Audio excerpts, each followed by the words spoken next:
Well, thank you very much for sitting down with us. Can you walk us through what exactly happened with the return of the hostage, whom then it was discovered was not a hostage? There seems to be a lot of um, misunderstanding right now, and can you walk us through and help clear some of that up? Absolutely. According to the 20-point plan produced by President Trump, which all the sides, including Hamas, expressed their support of the plan, Hamas was supposed to release all the living hostages and expeditiously return also all the hostages which they murdered and which they took their bodies as captives as well. The 20 living hostages were indeed released. Some of the murdered hostages were released, but Hamas is continuing to delay this process. They continue to delay the return of the hostages for various reasons, and we can go into why that is.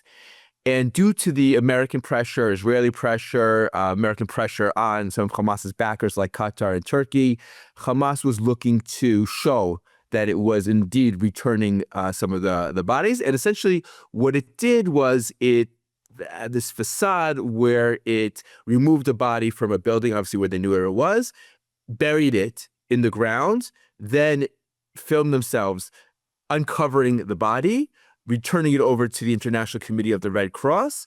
But when it was brought back to Israel, it was identified as a hostage who was murdered by Hamas on October 7th, and whose body had already been recovered by Israel back in 2023.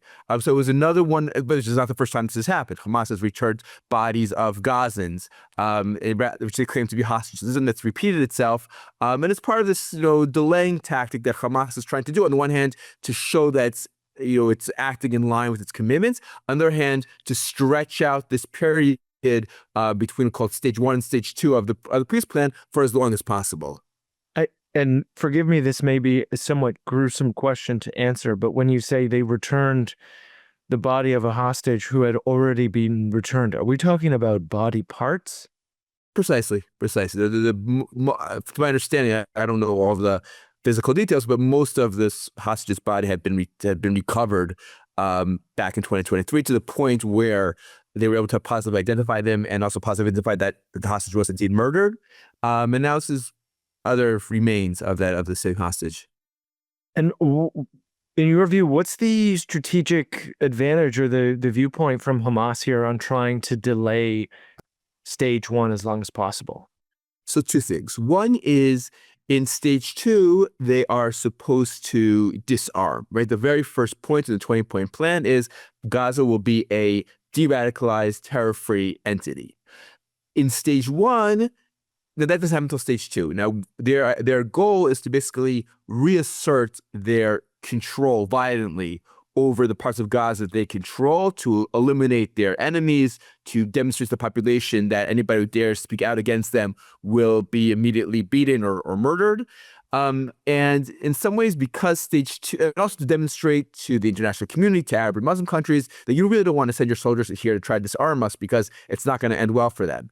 And as long as we're still not officially in that stage 2 section, we're sort of this twilight of the stage 1. So they're essentially being given a green light to do that. The demand for the disarmament is not yet fully on the table, though President Trump has announced that we're now entering stage 2, but they still feel like they have this sort of twilight zone or twilight time to reassert their control. Now, when we get to stage 2, the real official full stage 2, they will have already fully reasserted their control, and disarming them is not going to be seriously on the table.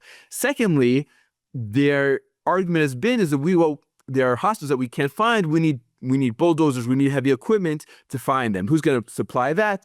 The Qataris, the Turks, perhaps the Egyptians.